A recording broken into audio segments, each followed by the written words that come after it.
Olá, queridos, eu sou o Padre Rodrigo Carneiro e este é o nosso canal, Atraídos pela Palavra de Deus.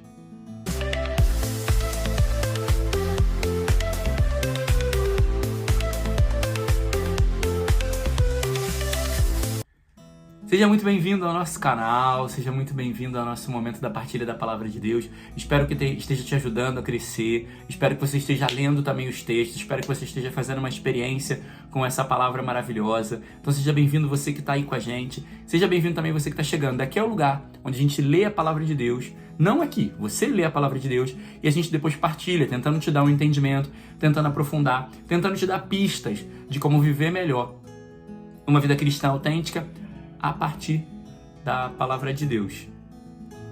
Nós vamos ver, na primeira leitura de hoje, que Paulo e Silas foram presos e açoitados. Mas ainda assim eles não desistiram da missão. É interessante, porque será que se fosse eu e você, sido açoitados, sido presos, será que nós não teríamos desistido? Será que nós não teríamos voltado atrás do nosso caminho com Deus? Será que nós não teríamos deixado coisas para lá? Será que nós não teríamos nos desviado do caminho do Senhor? Será que a gente não estaria com raiva de Deus e nos sentindo abandonados? Mas nós vamos ver que Paulo e Silas não desistiram, mas seguiram firmes no seu caminho. Porque eles entenderam que a provação é um lugar de encontro com Deus. O evangelho de ontem dizia que ia ser perseguidos, açoitados, né? O evangelho de ontem, de segunda-feira, falava sobre ser perseguido, sobre ser açoitado, sobre passar por tribulações. Mas o Espírito Santo nos dá a entender todas as coisas. É isso que o Espírito Santo faz. Dá a gente a entender que o sofrimento e a dificuldade que eu estou passando é para me unir a Jesus. Que o sofrimento e a dificuldade que eu estou passando é um cumprimento da promessa de Jesus em mim. A promessa de Jesus de que sofreríamos, mas aqueles que sofrem herdarão o reino dos céus, está se cumprindo em mim. E o Espírito Santo me ajuda a conhecer e a entender. Então essa é a ação do Espírito Santo. O Espírito Santo nos dá esse discernimento de que aquilo que estamos vivendo é para nossa santificação, de aquilo que estamos vivendo é para crescer em santidade, daquilo que estamos vivendo vai nos levar para o céu, aquilo que estamos vivendo, se vivermos unidos a Jesus, nos dará muitos frutos. Lembra também do evangelho desses dias aí, semana passada? Permanecer no amor. Isso é que o Espírito Santo nos faz entender, que sofrer também é permanecer no amor, que chorar também, chorar em Deus, por uma perda, por um luto, por uma dificuldade, por uma saudade. Isso é permanecer no amor. Porque Jesus também chorou no túmulo de Lázaro, chorou sobre a cidade de Jerusalém. Jesus também foi confrontado, afrontado. Jesus também perdeu porque seu pai morreu. Lázaro morreu. Jesus também passou por todas essas coisas. Mas ele permaneceu firme no propósito de Deus. E isso é permanecer no amor. É quando aquilo que é adverso ao meu pensar, quando aquilo que não está de acordo com o que eu gostaria e queria. Porque Paulo e Silas não queriam estar presos. Paulo e Silas não queriam ser açoitados. Mas quando as coisas fogem daquilo que eu gostaria, do que eu queria, mas eu ainda assim permaneço firme e fiel, isso é permanecer no amor. E isso é ter o entendimento do Espírito Santo, aquele que ele traz a cada um de nós. E nós vamos ver que na prisão, Paulo e Silas estão rezando, estão orando, estão louvando ao Senhor. Então, ou seja, o sofrimento também é lugar de encontro com Deus pela oração, pelo louvor. Nós não podemos deixar o nosso louvor esfriar diante da dificuldade. Às vezes, quando a gente está triste, quando a gente está em pecado, quando a gente está se sentindo distante de Deus, quando o nosso coração está frio, quando a gente está no deserto, a gente não consegue louvar a Deus. A gente se esquiva, a gente se afasta do louvor, a gente se cala, se silencia. E a grande armadilha do demônio, diante das tentações que sofremos, é fazer a nossa voz se calar, fazer o nosso louvor cessar. Então não podemos deixar o nosso louvor se cessar. Eu não tenho motivos para louvar, louve pela sua vida, você está vivo. Eu não tenho motivos para louvar, louve porque Deus vai fazer na sua vida. Eu aprendi uma vez na renovação sobre a intercessão profética, que é louvar por aquilo que eu ainda vou receber, louvar por aquilo que ainda vai vir. Então louve a Deus pelas graças que Ele vai conceder, louve a Deus pelas graças que Ele vai realizar, louve a Deus por aquilo que há de vir na sua vida, louve a Deus pela sua vida, louve a Deus pelas suas lutas. Senhor, eu te louvo por essa luta de hoje, eu te louvo pelo meu sofrimento, eu te louvo por isso que está doendo no meu coração. Mas não podemos deixar a dor e o sofrimento cessarem e calarem a nossa voz, porque Paulo e Silas na prisão, com todos os motivos de se calar e de se rebelar contra Deus, eles estavam na oração e no louvor. E aí nós vamos ver que houve um grande tremor de terra diante do louvor e as portas se abriram, porque o louvor abre portas. O louvor abre porta do meu coração, abre porta de cárcere, o louvor abre porta de prisão, o louvor abre porta de emprego, o louvor ele abre portas. Então, Senhor, eu já te louvo pelo emprego que o Senhor vai me conceder. Senhor, eu te louvo pela obra que você vai realizar. Senhor, eu te louvo pela essa porta que você vai abrir da conversão do meu marido, o coração dele que vai se abrir.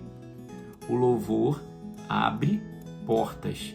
Então não cessemos e não calemos a nossa voz do louvor, porque o louvor ele abre portas. Além disso, o louvor ele rompe cadeias, porque as cadeias que prendiam aqueles homens se quebraram e eles conseguiram então ser libertos daquela situação. Então, se tem alguém escravizado, se tem alguém aprisionado, se você está numa situação de pecado que não sabe como vencer, que está difícil de viver, o louvor ele rompe cadeias, o louvor ele liberta, nos tira da prisão, nos tira dos cárceres em que temos nos metido. Então, precisamos deixar com que o louvor nos liberte, com que o louvor faça a obra verdadeira de Deus na nossa vida.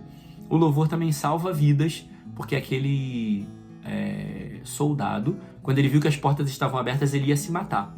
E Paulo e Silas disseram, não faça isso porque nós estamos aqui. Então o louvor também salva vidas. Se tem alguém que você conhece que está num estado de condenação, está distante de Deus, vivendo uma situação adversa, louve a Deus, reze a Deus, para que essa pessoa possa ser liberta. O louvor salva vidas. E, por fim, o louvor e a oração geram conversão. Porque aquele homem, quando viu Paulo e Silas, falou, o que eu preciso para fazer para alcançar a salvação? Então o louvor, ele gera, ele promove, ele nos concede a graça da conversão. Então é pelo louvor que nós vamos lutar pela conversão de alguém. É pelo louvor que nós vamos batalhar e lutar para que alguém se converta. O seu marido, sua esposa, seu filho, seu pai, sua mãe, não vão se converter pela sua murmuração, pela sua reclamação, pelos seus xingamentos, pelas suas ofensas, mas vão se converter por uma vida de louvor, por uma vida de oração, por uma vida de joelho dobrado, por uma vida de entrega a Deus, por uma vida de consumir-se por amor. Porque o louvor também é uma forma de permanecer no amor, é uma forma de se consumir de amor. Então deixemos com que o melhor e mais perfeito louvor saia dos nossos lábios como uma forma de nos consumirmos de amor por Jesus. E o louvor, ele gera também conversão. E o Evangelho vai falar mais uma vez desse paráclito, né? Como eu tenho dito, essas catequeses de Nosso Senhor em relação ao Espírito Santo. E o paráclito, que é advogado. O que é um advogado? O advogado é aquele que fala em nome de alguém, né? Então o Espírito Santo fala em nome de Deus e fala em nós. Eu me lembro que nos filmes, quando vai falar nos filmes, vai dizer assim, não fale nada até o seu advogado chegar. Então, ou seja, a gente tem que falar menos e deixar mais o Espírito Santo falar. A gente tem que se calar mais e deixar mais que a voz do Espírito Santo soe em nós. Padre, mas como eu faço isso? Quanto mais você reza, mais você se enche do Espírito. A oração também é como um posto de gasolina. Eu me abasteço do Espírito Santo.